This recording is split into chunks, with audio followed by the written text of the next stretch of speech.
Bonjour à tous et bienvenue dans notre compte-rendu matinal qui nous permet d'évaluer ce qui s'est passé hier sur le CAC 40 et sur le S&P 500. Et nous verrons que ce dernier, manifestement, veut briller de mille feux.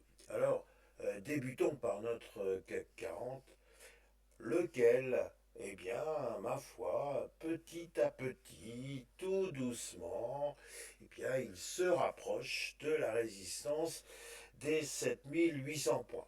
Et quand je dis qu'il se rapproche à tout petit pas, c'est qu'il a gagné 0,21%, c'est pas non plus dithyrambique, et il clôture à 7754,55. Les grands mathématiciens que vous êtes ont déjà conclu qu'on était à moins de 50 points de la résistance des 7800 points. Et l'on peut continuer comme ça les conclusions, à savoir que si l'on débordait les 7800 points, bien ma foi, on pourrait constater que le CAC 40 a du retard par rapport à certains de ses homologues. Rappelons que le CAC 40, grosso modo, gagne 5% depuis le début de l'année et nos amis allemands, pendant ce temps-là, en gagnent 20%. Alors effectivement, on a encore de la marge si on veut essayer de les rattraper et de se maintenir dans la course. Que dire effectivement des records observés sur les marchés américains et notamment celui qui nous intéresse au premier chef, à savoir le S&P 500. Alors aujourd'hui, nous devrions être ce que l'on appelle en roue libre, tout simplement parce que les marchés américains sont fermés depuis hier après-midi. Les marchés américains n'ont connu qu'une demi-séance et ils se préparaient à l'Independence Day, c'est-à-dire leur journée nationale du 4 juillet. Les marchés américains seront donc fermés, et lorsqu'ils sont fermés, nous le savons tous maintenant très bien, nous sommes des orphelins. La progression, si progression du CAC 40 il doit y avoir, serait nécessairement modeste et de toute façon ne serait pas véritablement significative. Alors pour certains, c'est déjà un grand week-end. Pour d'autres, il faut sans doute se laisser porter, mais ne rien attendre véritablement de la séance d'aujourd'hui. D'ailleurs, il n'y aura pas d'indicateur majeur. Donc, en conclusion, de ce j'ai titré On se rapproche, et effectivement, on se rapproche doucement de la résistance des 7800 points, et nous verrons bien ce qui va se passer la semaine prochaine, sachant que la guerre commerciale va retrouver toute son exubérance, parce qu'effectivement, il y a un certain nombre de menaces de M. Trump qui sont toujours dans l'air, et ce serait le 9 juillet que l'on va en savoir un peu plus.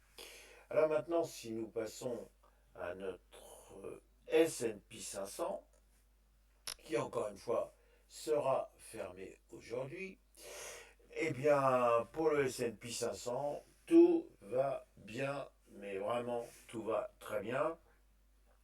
Et c'est pas un tout va très bien, Madame la Marquise, puisque l'on sait que dans la chanson, en réalité, le but c'était de cacher, Madame la Marquise, la réalité d'une situation. Ici, la situation bien réelle, c'est que les planètes sont en train de s'aligner.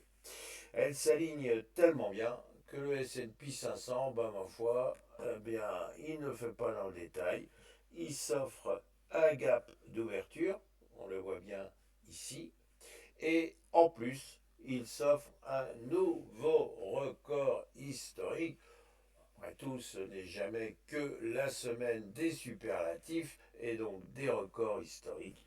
Nous sommes maintenant avec un plus haut à 6284,65 et on a failli terminer quasiment au plus haut cette demi-séance avec un gain de 0,83%.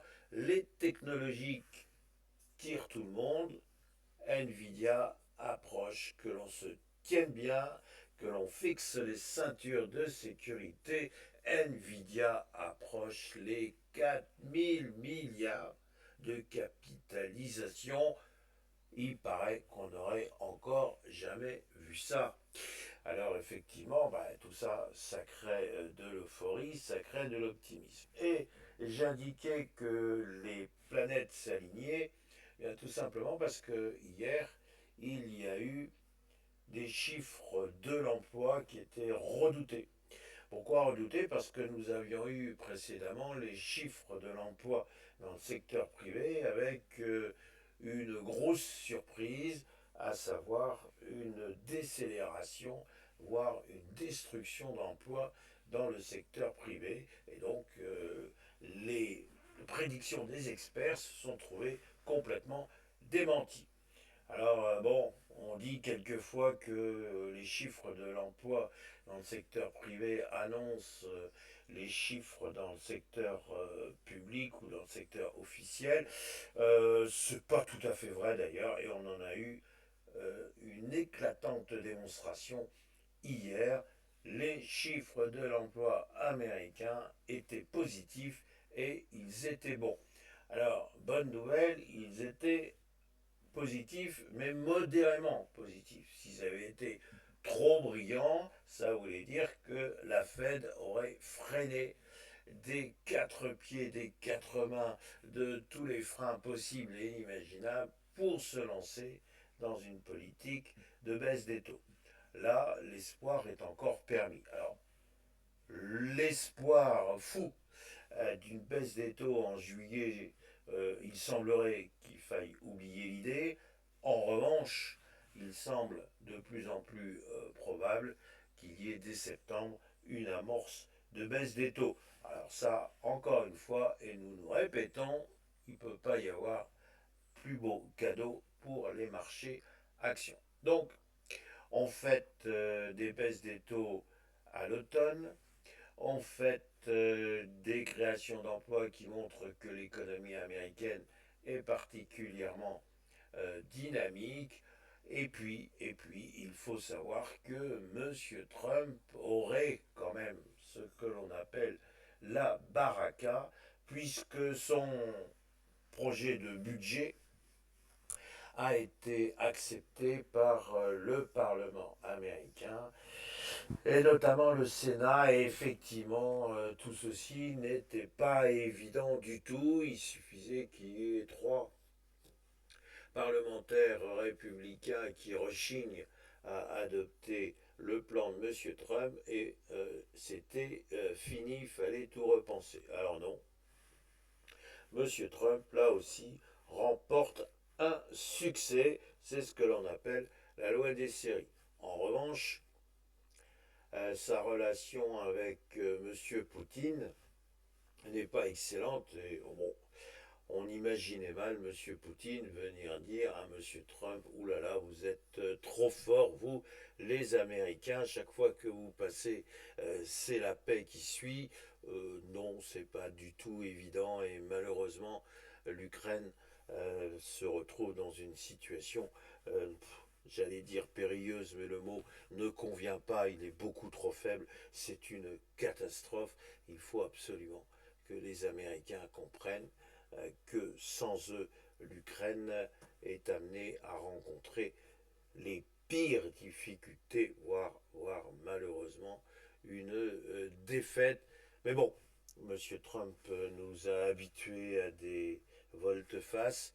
Là, il serait bien qu'il repense un peu ses schémas guerriers. Et peut-être que s'il est vraiment vexé par l'attitude de fermeté de M. Poutine, peut-être va-t-il réagir. Bref, on va encore connaître manifestement sur le plan géopolitique de nombreux soubresauts. Mais bon, pour l'instant, lorsque tout va bien, on peut s'autoriser à remettre à plus tard les quelques difficultés à venir. Alors, notre S&P 500, eh bien, il a terminé sa semaine, encore une fois, de manière parfaitement éclatante. Est-ce que la saison des résultats qui va bientôt débuter va confirmer l'engouement des opérateurs. Est-ce que cette saison des résultats va en réalité tout simplement confirmer le fait que oui, il fallait bel et bien être optimiste? C'est donc une question qui va être posée et qui devra trouver réponse. La seule chose que je peux vous dire, c'est qu'encore une fois, s'il y a des anticipations trop faibles, ça veut dire que chaque fois qu'une entreprise va publier ses résultats, tout le monde va être content et les actions vont en profiter. Si en revanche on anticipe des super résultats, des super perspectives, en d'autres termes, que l'on place la barre extrêmement haut, eh bien, il y a plus de risques de déception que d'enthousiasme. Il faut le savoir, le S&P 500 est quand même objectivement à des niveaux que l'on peut qualifier de stratosphériques. Donc nous serions plutôt, encore une fois, à venir dire attention au surachat, attention aux petits grains de sable qui quelquefois enrayent les plus belles machines. Mais bon, c'est toujours très désagréable d'imiter mademoiselle Cassandre, et donc je ne le fais pas forcément avec un grand plaisir.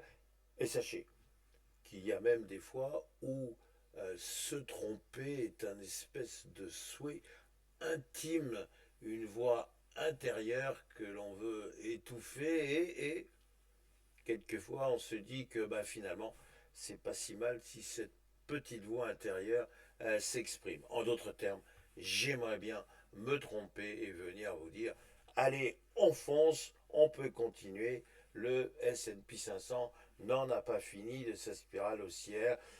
J'ai quand même le sentiment qu'il faut un peu rappeler que la prudence, c'est aussi un état d'esprit qu'il faut quelquefois s'approprier. Voilà mes réflexions du jour, en espérant qu'elles vous seront utiles. En tout état de cause, je ne peux désormais que vous souhaiter un excellent week-end, d'autant qu'il ferait peut-être un peu moins chaud, que c'est agréable de respirer. À bientôt.